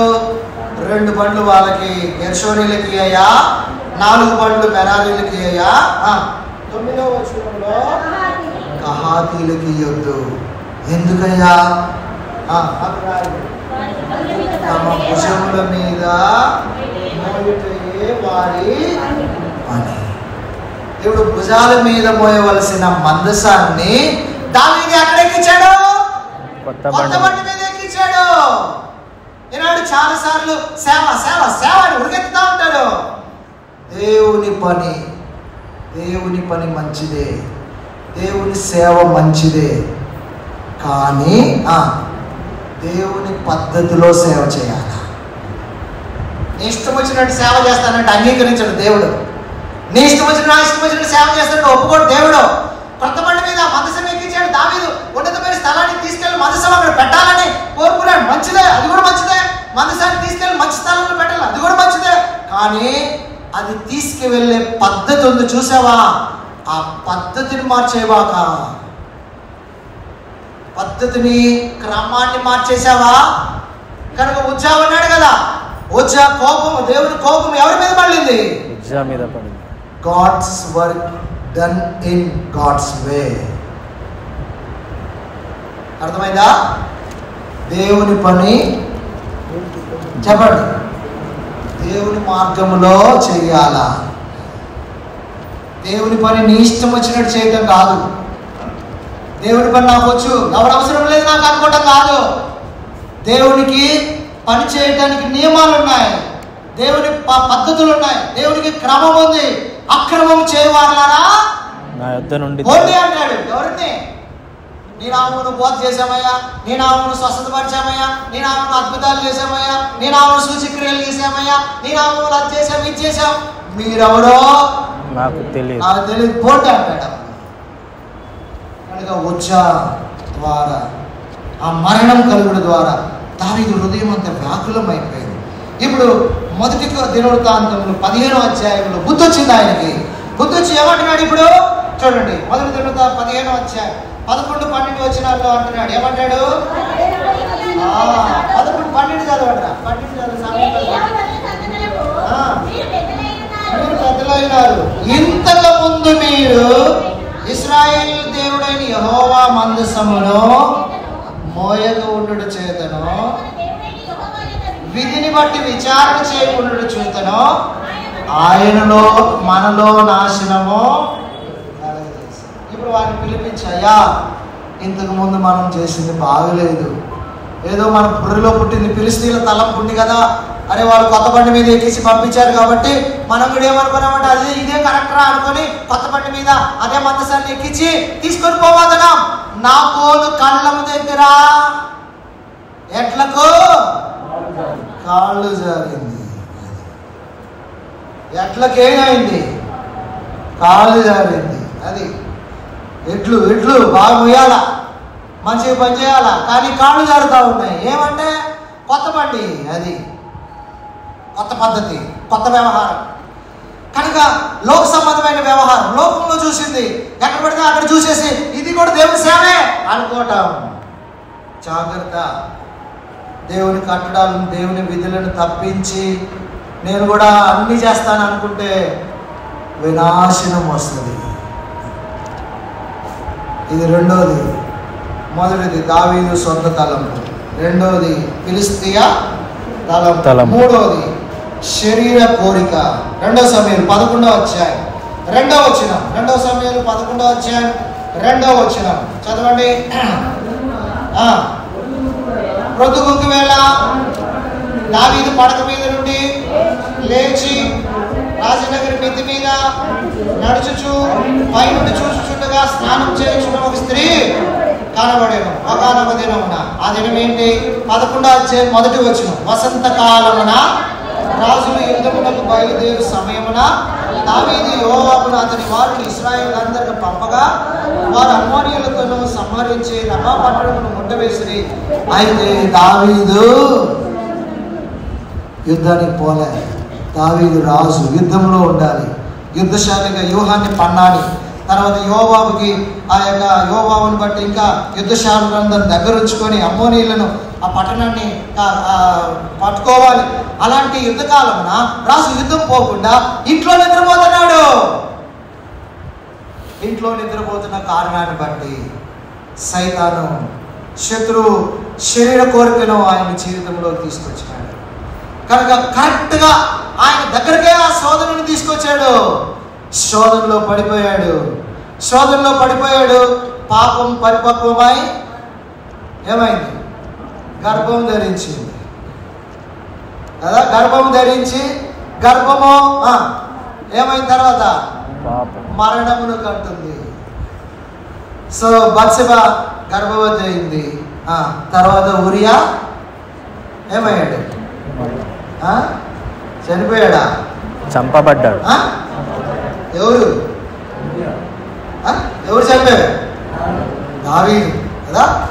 దావీదు చంపాడు. ఎంత శరీరానుసారుడు అయిపోయాడు, శరీర సంబంధి అయిపోయాడు. శరీర సంబంధమైన ఇచ్చిన కోరికలు తన జీవితంలో పెచ్చరిల్లిపోయి ఆత్మానుసారంగా అభిషేకించబడిన వాడుగా శరీరాన్ని చంపి ఆత్మానుసారంగా జీవించాల్సిన వ్యక్తిలో ఇప్పుడు శరీరానుసారమైన మనసు వచ్చేసింది, శరీరానుసారమైన జీవితం వచ్చేసింది, శరీరానుసారమైన కోరికలు వచ్చేసింది, శరీరానుసారమైన నడకలు వచ్చేసింది. కాబట్టి ఇప్పుడు ఏమయ్యాడు? పాపంలో పడిపోయాడు. పాపం పరిపక్వమైంది, గర్భం ధరించింది, గర్భము పరిపక్వమై మరణాన్ని కానింది. ఊరియాని ఇక ఏదో ప్లాన్ చేశాడు కనుక ఊరియాని యుద్ధంలో ఉన్నవాడిని పిలిపించాడు. ఎవరు? బత్షెబ భర్త ఊరియాని పిలిపించాడు. పిలిపించి ఇంటికి పోరా అన్నాడు. సైనికులకు అలా సెలవులు ఇస్తారా? పోలీసు వాళ్ళు కొడిగారు కదా, సెలవు పెట్టాలంటే ఎంత కష్టమో కదా, సారికి ఎంత చెప్పాలా. కనుక అది డబ్బులు ఇచ్చి మోసం చేసేది వేరు కానీ కదా. కనుక సైనికులకి ఎవరికి సెలవు ఇవ్వరు అసలు కదా, సెలవు ఇవ్వడం అసమానం. కనుక ఈయన విచిత్రంగా ఉరియాన్ని పిలిపించి ఆ యొక్క సెలవు ఇచ్చి ఆ పలహారం కూడా ఇచ్చాడంట దావీదుకి. దావీదు రాజు భుజించే, అక్కడ తెలుగులో పలహారం అని ఉంది, ఇంగ్లీష్లో meet from the table of king అని ఉంది. అసలు సైనికుడికి రాజభవనంలో ఉండే రాజు భోజనం ఉంటుందా అండి? ఉండదు కదా. కనుక ఉండదు. కానీ ఈయన ఆ రాజు భోజనానికి ఇచ్చాడు. ఎందుకు అంటే పాపాన్ని కవరప్ చేసుకోవటానికి. ఆయనేమో నేను ఎట్లా పోనయ్యా నా భార్య దగ్గరికి, మందసం అక్కడ ఉంది, ఇంకా అమ్మోనీయులాగా ఇంకా ఓడిపోలేదు, యోవాబు సైనికులు అందరూ ఉన్నారయ్యా, నేను నా భార్య దగ్గరికి వెళ్ళి నేను సుఖించాలా? లేదు రాజా నేను వెళ్ళను అన్నాడు. అబ్బా, నా ప్లాను వర్కౌట్ అయితే సక్సెస్ కావట్లేదురా, ఇంకేం చేయాలిరా అనుకున్నాడు కదా. ఒకటే ఏమొచ్చింది, కిల్ హిమ్, ఉత్తరం రాశాడు కదా. ఉత్తరం రాసి ఆ మరణ శాసనం రాసి ఆ ఉత్తరం చుట్ట ఆయనకి ఇచ్చి ఇది తీసుకుపోయి యావాబుకి. ఏముంది అందులో? ఈ దినాల్లో అయితే మనం చూసేసే వాళ్ళే, కానీ ఆ దినాల్లో వాళ్ళు ఆ ఉత్తరాన్ని కూడా చూడటానికి లేదు. ఉరియా అంత నమ్మకస్తుడైన సైనికుడిని తన పాపాన్ని కప్పుకోవటాన్ని చంపేశాడు దావీదు. కాబట్టి బైబిల్లో ఒక మాట ఉంది, రోమపత్రిక 8వ అధ్యాయం 5వ వచనం చదవండి. రోమపత్రిక 8:5 త్వరగా. శరీరానుసారులు శరీర విషయముల మీద మనసు ఉంచుతారు, ఆత్మానుసారులు ఆత్మ విషయముల మీద మనసు ఉంచుతారు. శరీరానుసారమైన మనస్సు మరణం, పాపం, మరణం. దావీదు గొప్ప రాజు, అభిషేకించబడిన రాజు, గొప్ప రాజు, అంత గొప్ప వ్యక్తి ఇప్పుడు పాపంలో వ్యభిచారంలోకి వెళ్ళిపోయాడు. వ్యభిచారాన్ని కప్పిపెట్టుకొని దాన్ని కవర్ చేసుకోవడానికి ప్రయత్నం చేశాడు, కుదరలే. కపట ఆలోచన నడవలే. ఇప్పుడు ఏమైపోయాడంటే ఉరియానే భర్తను చంపించేశాడు. భర్తను చంపించేసి ఇప్పుడు బత్షెబాను తీసుకొచ్చి తన భార్యగా ఉంచుకున్నాడు కదా. 4 మరణాలు వచ్చినాయి. 4 మరణాలు ఆయనే చెప్పాడు. నాతాను వెళ్ళాడు. నాతాను వెళ్ళి చిన్న కథ చెప్పాడు. చిన్న కథ చెప్పి అయ్యా ఒక ధనవంతుడు ఉన్నాడు, ఆయనకి అనేక పెద్ద మంది ఉంది. అయితే ఆ ధనవంతుడు వాటింట ఒక బేదోడు ఉన్నాడు. ఆ బేదోడికి ఒక ఆడ మేకపిల్ల ఉంది. వాడు దాన్ని అల్లారి ముద్దుగా పెంచుకుంటున్నాడు. అయితే దానికి పోయే దాని ఒక ఆయన వచ్చాడు. ఆయన్ని సంతృప్తిపరచడానికి తన మందులో తీయకుండా ఆ బీదవాడి కౌగిట్లో ఉన్న ఆ పిల్లను వధించాడయ్యా అని చెప్పగానే దావీదు ఏమయ్యాడు? ఉగ్రుడయ్యాడు. ఆ మనుషుడు ఎవడు? ఆ మనుషుడు ఒక గొర్రె పిల్లకి 4 గొర్రె పిల్లలు చెల్లించాలా అనగానే దావీదు ఏమన్నాడు? ఆ మనుషుడు నీవే. 4 గొర్రె పిల్లలు పోయి పుట్టినోడు చచ్చాడు. తామారు చంపబడింది. అమ్నోడు చంపబడ్డాడు. అబ్షాలోము చంపబడ్డాడు. శరీరానుసారమైన మనస్సు మరణం. శరీర తలంపు. మొదటిదే తలంపు సొంత తలంపు, రెండోదే తలంపు ఫిలిష్తీయుల తలంపు, మూడోదే తలంపు శరీర తలంపు. అన్నిటిలో మరణాలు ఉన్నాయి, గుర్తుపెట్టుకోండి. మొదటి దానిలో చెర ఉంది, రెండో దానిలో ఉజ్జా మరణం ఉంది, మూడో దానిలో 4 మరణాలు ఉన్నాయి. ఇప్పుడు 4వ దానిలోకి వద్దాం రండి. ఇప్పుడే అసలైంది ఇక్కడ. ఇప్పుడు దావీదుని హృదయానుసారుడిగా చేయడానికి దావీదుని దేవుడు ఒక భయంకరమైన కళ్ళం దగ్గరికి తీసుకెళ్ళాడు. ఏంటి ఆ కళ్ళం దగ్గర ఆయన చేసిన తప్పిదం ఏంటి అని అంటే, ఆ కళ్ళం దగ్గరికి వెళ్ళక ముందు ఆయన ఏం చేశాడు అనేది చూద్దాం రండి. మొదటి దినవృత్తాంతములు 21వ అధ్యాయం. మొదటి దినవృత్తాంతములు 21వ అధ్యాయం చూడండి. మొదటి నుంచి మీరు చదివితే అర్థమైంది. ఏముంది అక్కడ? తర్వాత సాతాను ఇశ్రాయేలునకు విరోధంగా లేచి ఇశ్రాయేలీయులను లెక్కించుటకు దావీదుని ప్రేరేపింపగా, దావీదు యోవాబునకును జనుల యొక్క అధిపతులకును మీరు వెళ్ళి బెర్షెబా మొదలుకొని దాని వరకు ఉండు ఇశ్రాయేలీయులను ఎంచి వారి సంఖ్య నాకు తెలియచేయుటకే నా యొద్దకు దానిని తీసుకొని రండి అని ఆజ్ఞ ఇచ్చాను. అందుకు యోవాబు, రాజా నా ఏలినవాడ యెహోవా తన జనులను ఇప్పుడున్న వారి కంటే 100 ఎక్కువ మంది చేయను గాక. వారందరూ నా ఏలిన వారి దాసులు కారా? నా ఏలిన వారికి విచారణ ఎలా? ఇది జరగవలసిన హేతువేమి? జరిగిన ఎడల ఇశ్రాయేలీయులకు శిక్ష కలుగును అని మనవి చేయగా 4వ వచనం. అయినను యోవాబు మాట చెల్లక రాజు మాటయే చెల్లెను. కనుక యోవాబు ఇశ్రాయేలు దేశమంతటా సంచరించి తిరిగి యెరూషలేమునకు వచ్చి జనసంఖ్య వెరసి దావీదుకి అప్పగించాను. 5-6 వచనాలలో అక్కడ జనసంఖ్య చెప్పినాడు. ఇప్పుడు ఆ మాట చదవంగానే చూడండి. 7వ వచనం. ఈ కార్యము దేవుని దృష్టికి ప్రతికూలమగుడు చేత ఇశ్రాయేలీలను బాధ పెట్టెను. దావీదు నేను ఈ కార్యం చేసి అధిక పాపము తెచ్చుకోండి, నేను మిక్కిలి అవివేకంగా ప్రవర్తించింది. ఇప్పుడు నీ దాసుని దోషము పరిహరించమని దేవునితో మొరపెట్టగా ఈ కార్యం చేసి అధిక పాపం చేసి. ఏం పాపం చేశాడండి? ఏం పాపం చేశాడు? యోవాబుని పిలిచాడు, అధికారులను పిలిచాడు. పిలిచి ఏమంటున్నాడు? మీరు వెళ్ళి జనసంఖ్య ఏంటో ఎంతమందో నాకు లెక్క పెట్టి ఆ సంఖ్య నా దగ్గర తీసుకురండి అన్నాడు. అప్పుడు యోవాబు అన్నాడు. ఏమన్నాడు యోవాబు? యోవాబు వండర్ఫుల్ కౌన్సిలర్ కదా. యోవాబు ఆ యొక్క విజ్డమ్, సైన్యాధిపతిలో మంచి విజ్డమ్ ఆయనకు ఉంది. ఆయన ఏమంటాడు? 3వ వచనంలో ఏమంటాడు చూడండి. రాజా, నా ఏలినవాడా, యెహోవా తన జనులను ఇప్పుడున్న వారి కంటే 100 ఎక్కువ మందిని చేయను గాక. వారందరూ నా ఏలిన వారి దాసులు కారా? నా ఏలిన వారికి విచారణ ఎలా? ఇది జరగవలసిన హేతువేమి? జరిగిన యెడల ఇశ్రాయేలుకు శిక్ష కలుగును అని యోవాబు చెప్పాడే. ఎందుకయ్యా నీకు ఈ ఆలోచన? ఎందుకయ్యా ఈ తలంపు? ఎందుకయ్యా నీకు ఈ బుద్ధి అని ఇట్లా ఎందుకయ్యా? మన యుద్ధాలన్నీ చక్కగా నెరవేర్చాం. దేవుడైన యెహోవా మనకి అన్ని యుద్ధాల్లో జయమిచ్చాడు. వండర్ఫుల్ కౌన్సిల్స్ ఇచ్చినాడు యోవాబు. దావీదు ఒకనొక సమయంలో అబ్షాలోము సింహాసనాన్ని ఆక్రమించుకొని దావీదు మీద, అరణ్యంలో దావీదు మీద యుద్ధానికి వస్తే, కుమారుడే తండ్రి మీద యుద్ధానికి వస్తే, అప్పుడు ఆ యుద్ధంలో ఆ యొక్క అబ్షాలోము చచ్చిపోయాడు. అబ్షాలోము తరపున సైనికులు చనిపోయారు. అయితే ఆ యుద్ధంలో అబ్షాలోము చచ్చిపోయిన కారణాన్ని బట్టి దావీదుకి ఏమైంది? దుఃఖం వచ్చింది. అబ్షాలోమా నా కుమారుడా, అబ్షాలోమా నా కుమారుడా, నువ్వు చచ్చిపోయావా, నేను చచ్చిపోతే బాగుండు అంటే, అప్పుడు ఆ యుద్ధంలో పాలు పొందిన, జయం పొందిన దావీదు పక్షపు వారందరూ కూడా ఏమయ్యారట? దొంగ నడకలతో పట్టణంలో అందులోకి ప్రవేశించి సైలెంట్గా ఉన్నారంట.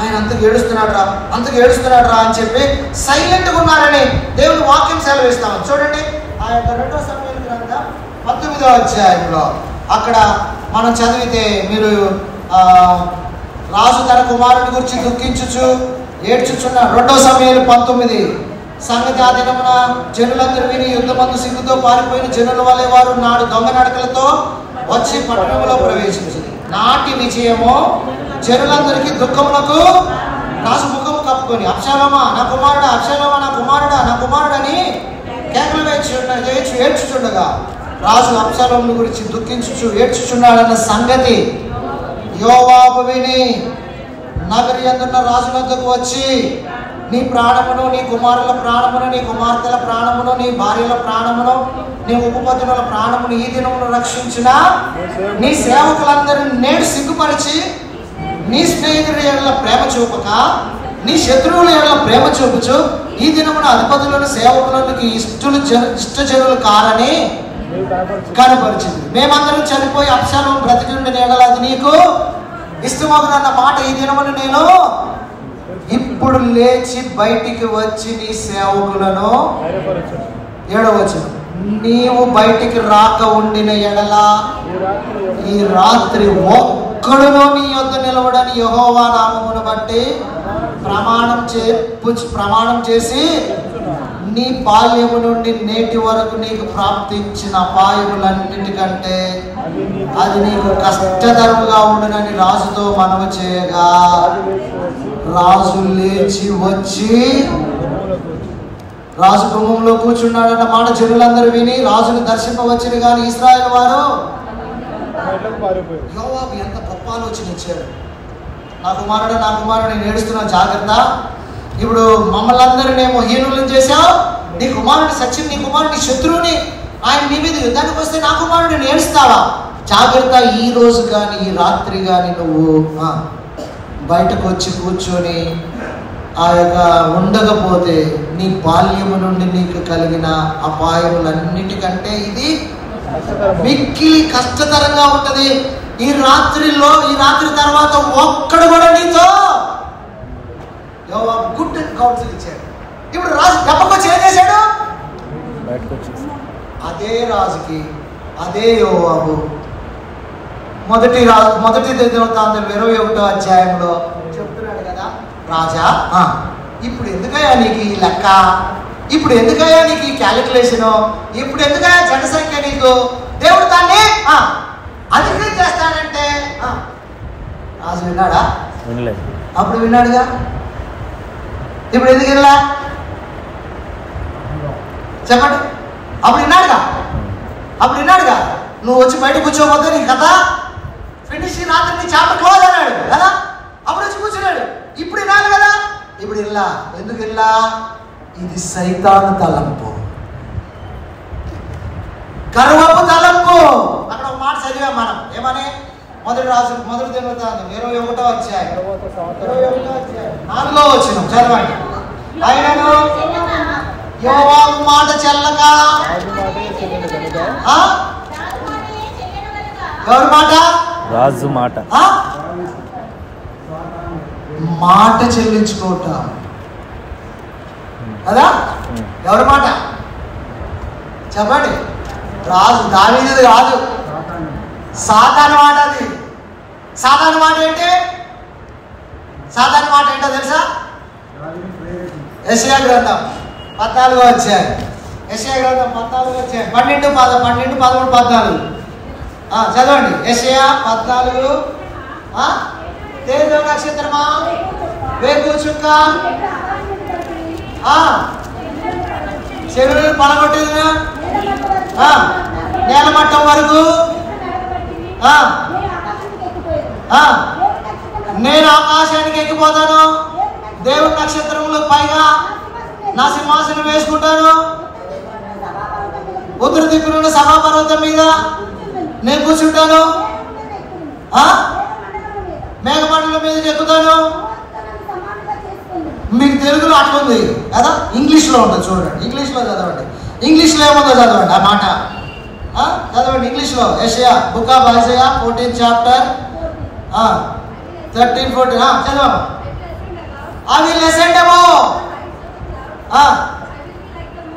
I will be like the most high. చదువు.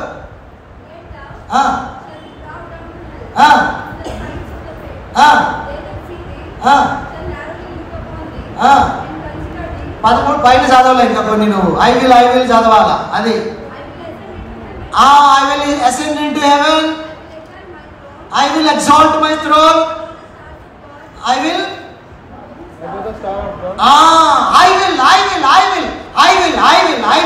కదా. సైతాను మాట ఏంటి? I will. ఏం చెప్పండి? నేను నేను నేను నేను నేను నా మాట నా మాట నా మాట నా మాట నా మాట కలాలా, ఇది మాది మాది మాది మాది నాది, నేను రాజుని నేను రాజుని నేను రాజుని, నా మాట కలాలా, వేరే వాళ్ళ మాట చల్లగొట్టడం లేదు. యేసు ప్రభు ఏమన్నాడు? Not my will. యేసు ప్రభు ఏమన్నాడు? గెసిమన్ తోటలో, not my will thy will కదా. చూడండి మత్తయి సువార్త 26వ అధ్యాయం 39, 42 చదవండి. ఇంగ్లీష్లో చదవండి, మనకు అర్థమైంది. తెలుగులో మనకు అంత బాగోదు, వేరే విధంగా ఉంటుంది. మత్తయి సువార్త, Matthew's gospel 26th chapter 39th verse 42. O my father, గట్టిగా చదువు. If it be possible pass it from me. Nevertheless,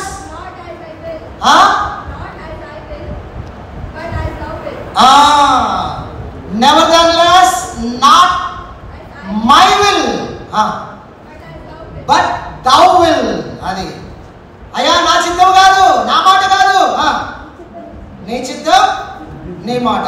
42 చదవండి, 42 చదవండి, 42 చదవండి.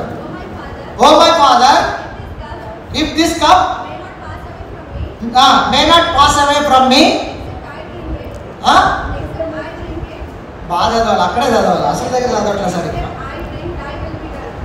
Thy will be done. యేసు ప్రభు ఏమంటున్నాడు? నా చిత్తము కాదు. చిత్తము కాదు. మరి ఎవరి చిత్తం? ఎవరి చిత్తం? దేవుని చిత్తం, తండ్రి చిత్తం. అయ్యా నా మాట కాదు, నా చిత్తం కాదు, నా కోరికలు కాదు, నా తలంపులు కాదు. ఎవరి తలంపులు? నీ తలంపు, నీ తలంపు, నీ చిత్తం, నీ కోరిక, నీ చిత్తానికి నేను తల ఉంచుతా. కనుక దేవుని మందిరంలో, దేవుని సంఘంలో, సంఘం ఎవరిది? దేవుడు తన స్వరక్తం ఇచ్చి కొన్న సంఘానికి శిరస్సు ఎవరు? యేసుక్రీస్తు. నేనా? మీరా? కమిటీయా? ఎవరండి శిరస్సు? పెద్దలా? లేకపోతే పరిచయం చేసే వాళ్ళ? శిరస్సు ఎవరు సంఘానికి? యేసుక్రీస్తు. 1 కొలసీ పత్రిక 1వ అధ్యాయం, కొలసీ పత్రిక 1వ అధ్యాయము, కొలసీ పత్రిక 1వ అధ్యాయము చదవండి. అక్కడ 17వ వచనం.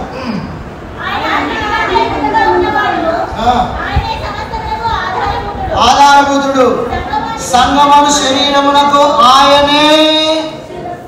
ఎవరండి శిరస్సు? యేసుక్రీస్తు. చెప్పండి. కుమారుడు. మీకు అర్థం కావట్లేదు ఇంకా. ఎఫెసీ పత్రిక 1వ అధ్యాయం, 1వ అధ్యాయం 22, 23. మరియు సమస్తమును ఆయన పాదముల క్రింద ఉంచి సమస్తము పైని ఆయనను. ఆయన ఎవరు? యేసుక్రీస్తు ప్రభు. యేసుక్రీస్తు ప్రభు. యేసుక్రీస్తు ప్రభుని ఏం చేశాడు? సంగమునకు శిరస్సుగా పెట్టాడు. శిరస్సు అంటే ఏంటి అర్థం? సంఘానికి హెడ్ ఆయన. యేసుక్రీస్తు తలంపులు ఉన్నాయా? యేసుక్రీస్తు చిత్తం ఉందా? యేసుక్రీస్తు చెప్పినట్లు చేయగలుగుతావా? లేదు. సంఘంలో నా మాట నడవాలా, నా చిత్తం నడవాలా? ఇదే కొట్లాట. ఇప్పుడు జాగ్రత్త. దేవుని సంఘంలో నీ మాట చెల్లించుకున్నావంటే, అక్కడ దావీదు రాజు తన మాట చెల్లబడేటట్టు చేసుకున్నాడు. యోవాబు మంచి సలహా ఇచ్చాడు. అయ్యా అది కాదయ్యా, అది కాదయ్యా, అలా చేయకూడదయ్యా, అలా చేస్తే ఇశ్రాయేలీయులకు ఏమొస్తుంది? శిక్ష వస్తుందయ్యా అని చెప్పాడు. కరెక్ట్గా అవును, శిక్ష వస్తుంది. యోవాబుకి వాక్యం తెలుసు. ఎలాగా చూడండి ఒక మాట ఈ సందర్భంలో. అక్కడ రాజు మాట చెల్లించుకున్నాడు. దాదాపుగా 70,000 మంది ఖడ్గం పాలయ్యారు. ఎందుకు ఖడ్గం పాలయ్యారు అంటే, యోవాబు చెప్పాడు ఇశ్రాయేలుకి శిక్ష వస్తుందయ్యా, అట్లా లెక్క పెట్టొద్దు అని అన్నాడు. ఎందుకు అట్లా అన్నాడు అని అంటే, నిర్గమాకాండం 30వ అధ్యాయం, నిర్గమాకాండం 30వ అధ్యాయము 11, 12. నిర్గమాకాండం 30. అందుకు యెహోవా నీవు ఇశ్రాయేలీయులను లెక్కింపవలెను. లెక్కింపబడి వేలకు ప్రతివాడు యెహోవాకు తన ప్రాణ పరిక్రయ ధనము నిచ్చుకొనవలెను. అలాగు చేసిన యెడల నీవు వారిని లెక్కించినప్పుడు నీవు అలాగు చేసిన యెడల వారిలో ఏ తెగులు. ఇప్పుడు రాజు మాట ప్రకారము లెక్కించబోతా ఉన్నారు. లెక్కించారు, లెక్క తీసుకొని వచ్చారు. ఇప్పుడు ఏమైంది? వారిలో తెగులు పుట్టింది. ఏముట్టింది? తెగులు పుట్టింది. ఎవరు కారణం? దేవుడు కాదు, దేవుడి వాక్యం కాదు, దేవుడి చిత్తం కాదు. నీ చిత్తం, నా చిత్తం, మన చిత్తాలు దేవుడి సంఘంలో పెట్టి దేవుడి సంఘాన్ని పాడు చేసి పెట్టేస్తున్నాం. దేవునికి శిరస్సు యేసుక్రీస్తు ప్రభు అని యేసుక్రీస్తు ప్రభు దగ్గర కనిపెట్టుకొని కాచుకొని, ప్రభు ఇది నీ చిత్తమేనా, ఇది నీ తలంపేనా, నీ ఉద్దేశమేనా, నీ కార్యమేనా, నువ్వు ఇలా చేయొచ్చా, చేయకూడదా? లేదు, ఇది దైవ చిత్తం అంటే వద్దు, ఇది జరగకూడదు.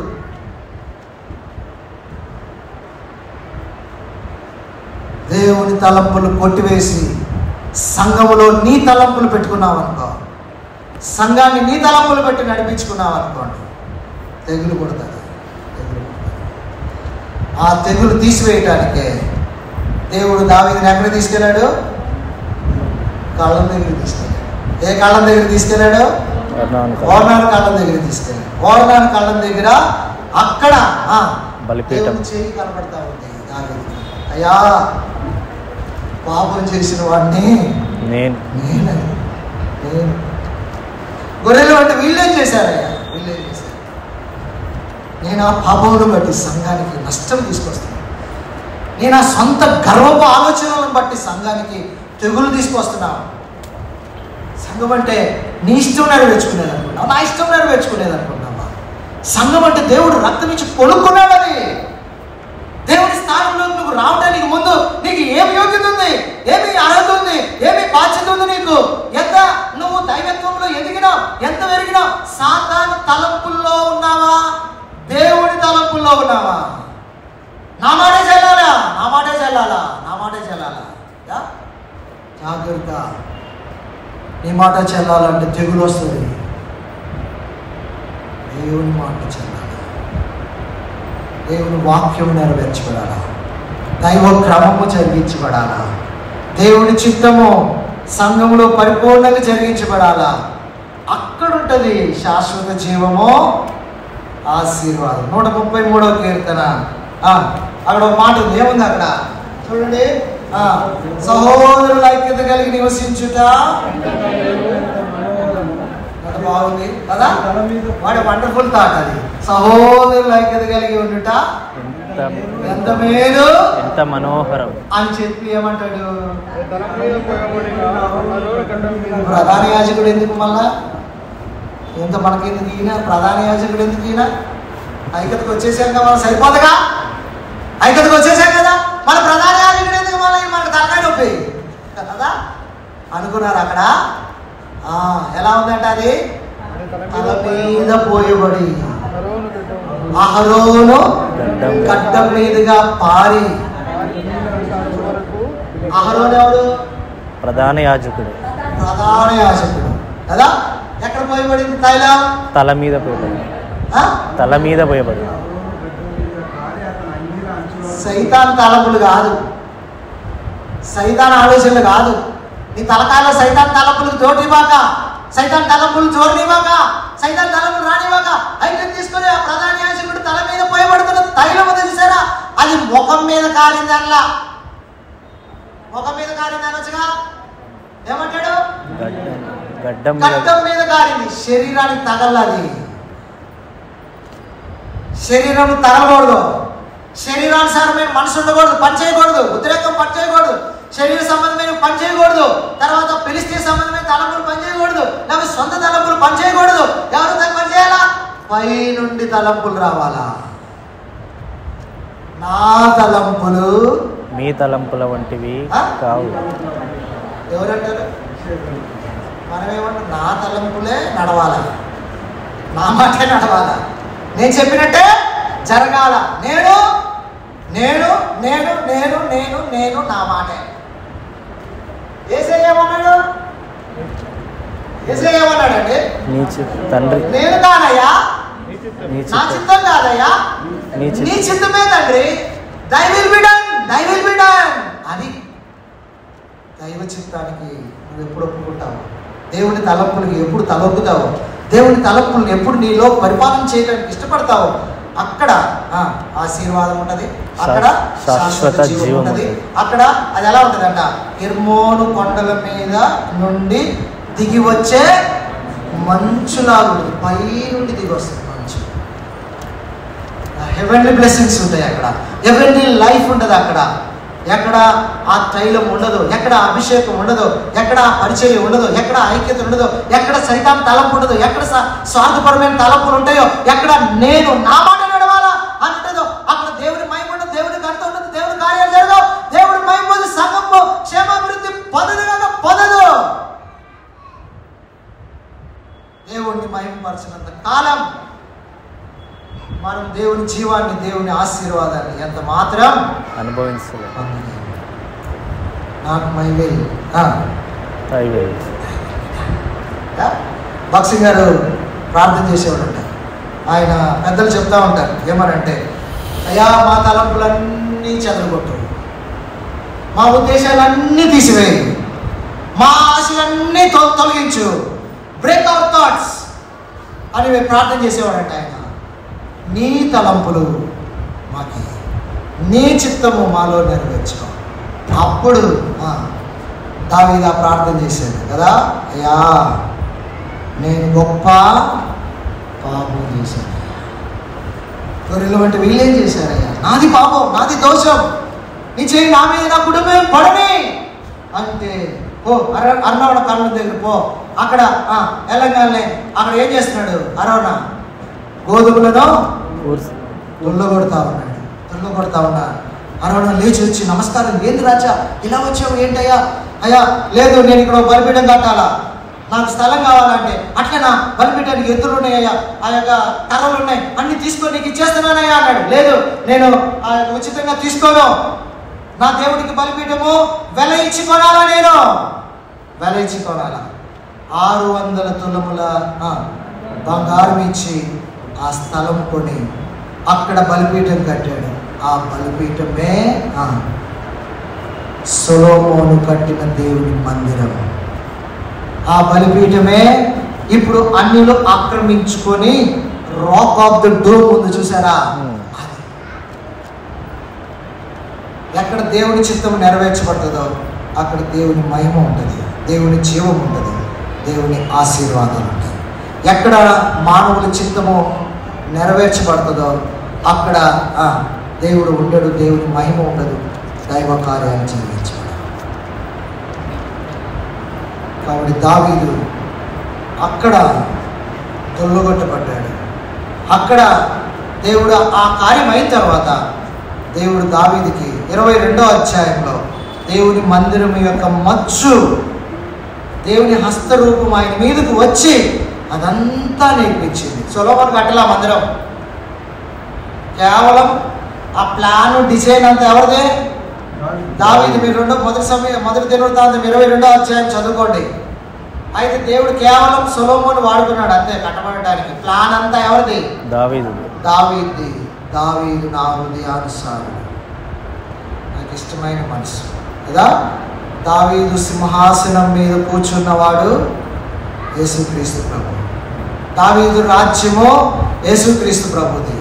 ఆ రాజ్యం మీద కూర్చొని ఆయన పరిపాలన చేసి ఆయన చిత్తాన్ని జరిగించినప్పుడు అప్పుడు దైవ మహిమ, దైవ కృపలు, దైవ జీవం, దైవ ఆశీర్వాదాలు పొర్లి పారుతాయి. దేవుని స్థానంలోనికి మనుషుడు వచ్చి కూర్చుంటే మొత్తం పోయింది.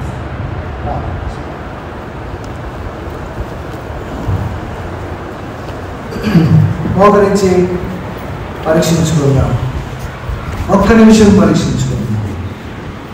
దేవుడు మనతో మాట్లాడినాడు, దావీదును దొల్లగొట్టాడు దేవుడు. దావీదు తను 400 ఆ దొల్లగొట్టే ప్రక్రియలో తీసుకురాబడ్డాడు. సొంత తలంపున జీవించి నష్టానికి కారణం, ఫిలిష్తీయ తలంపున నడిపించి ఉజ్జా మరణానికి కారణం, శరీర తలంపులతో జీవించి మరణం తెచ్చుకొని శ్రమల పాలయ్యాడు. సాతాను తలంపుతో నడుచుకొని 70,000 మంది తెగులుతో మొత్తపడటానికి కారణం. దేవుడు అంచెలంచెలుగా ఆయన్ని దొల్లగొట్టి ఆయనలో ఉన్న చెత్త అంతా తీసివేసేసాడు. నువ్వు నేను ఈ చెత్తతో ఉంటే ఏ మహిమను చూడలేవు, ఏ జీవాన్ని చూడలేవు, ఏ కార్యాన్ని జరిగించలేవు. యేసుక్రీస్తు ప్రభులారా, నా చిత్తం కాదే నీ చిత్తం, తండ్రి చిత్తానికి, దేవుని తలంపులకి, దేవుని ఆలోచనకి మనం అప్పగించుకుంటే దేవుడు కార్యాలు చేస్తాడు. ప్రేమల తండ్రి, నీ వాక్యము నాకే తండ్రి అనేసార్లు నేను కఠిన హృదయుడున్నాయి, ఏనా కాదు ఇది అనుకున్నాను, పాపానికి హేతువయ్యాను, పాపానికి కారణమయ్యాను, అనేక నష్టాలకి నాశనానికి హేతువయ్యాను, క్షమించాను. దావీదు తన జీవితంలో యథార్థంగా ఒప్పుకోగలిగినాడు. ఆ కారణాన్ని బట్టే తన జీవితంలో దేవునికి హృదయానుసారుడైన మనుష్యుడు అవ్వగలిగినాడు, దేవుని చిత్తమంతా నెరవేర్చిన వాడైనాడు. తప్పిపోయిన తప్పిదాలన్నీ తెలుసుకున్నాడు, ఒప్పుకుంటూ వచ్చాడు. ప్రభువా, 1 సమూయేలు 30వ అధ్యాయంలో దేవుడైన యెహోవాను ధైర్యం తెచ్చుకొని ఆ వేదాన్ని పిలిపించి తెమ్మని, అయ్యా ఆ పని నా వారిని కలుసుకుంటానా, తరవమంటావా అంటే నీ మాట చొప్పున వెళ్ళాడు.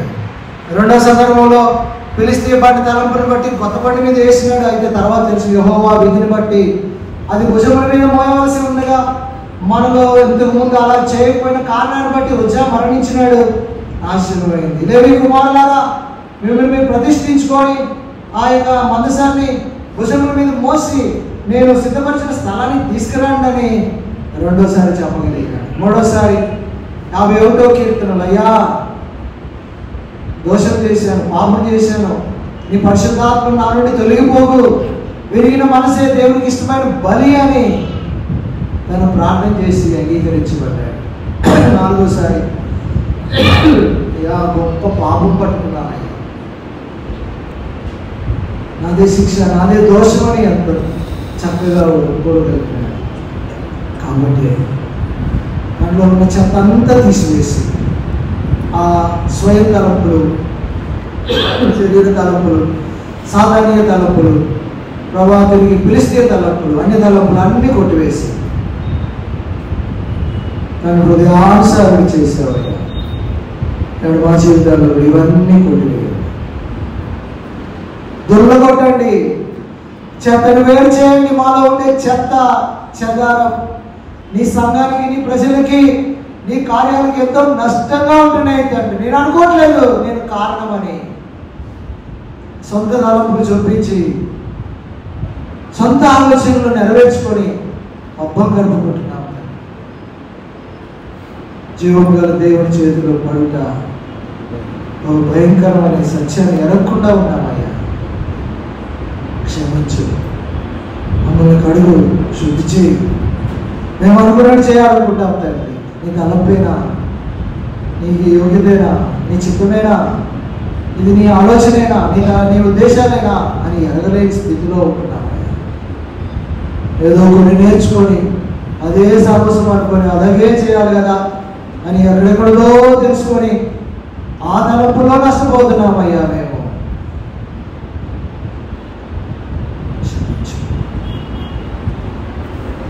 ఎంతో రక్తం కాచి, ఆఖరి రక్తం కొట్టుగా కాచి ఈ సంఘాన్ని కొనుక్కున్నారు. సంఘం అన్న శరీరాన్ని శిరస్సు అన్నిటిలో నీకు ప్రాణం.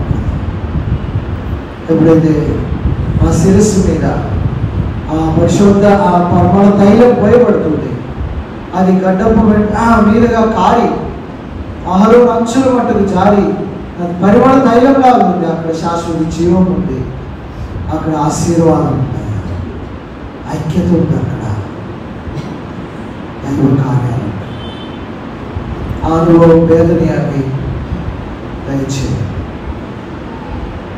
నీ చిత్తం నెరవేర్చుకో, నీ తలంపును నెరవేర్చుకో, నీ రాజ్యం కట్టుకోనండి, నీ ఆలోచన నెరవేర్చుకోండి. మా తలంపులు, మా ఆలోచనలు అన్ని కొట్టివేయండి. నీ సంఘం మీద పెత్తనం చేసి ఆ పెత్తందారి తోరణాన్ని తీసివేయండి.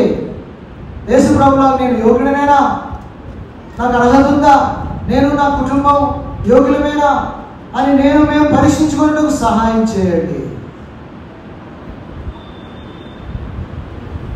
ఎన్నో లోపాలు ఉన్నాయి, ఇవన్నీ పెట్టుకొని కూడా మేము కొనసాగుతూనే ఉన్నాం. మాకేం కాదండి. ఒకవైపు నుంచి శిక్షలు వస్తూ ఉన్నాయి, ఒకవైపు నుంచి బాధలు వస్తున్నాయి, ఒకవైపు నుంచి తెగుళ్ళు వస్తున్నాయి, ఒకవైపు నుంచి మరణాలు వస్తున్నాయి, ఒకవైపు నుంచి రకరకాల యుద్ధాలు వస్తున్నాయి, తెగుళ్ళు వస్తున్నాయి, కరోనా వచ్చింది, యుద్ధాలు వస్తున్నాయి, మరణాలు వస్తున్నాయి, రకరకాల పరిస్థితులు వస్తున్నాయి. అయినా కూడా మేము కఠిన హృదయంతోనే ఉన్నాం, మారట్లేదు ప్రభు.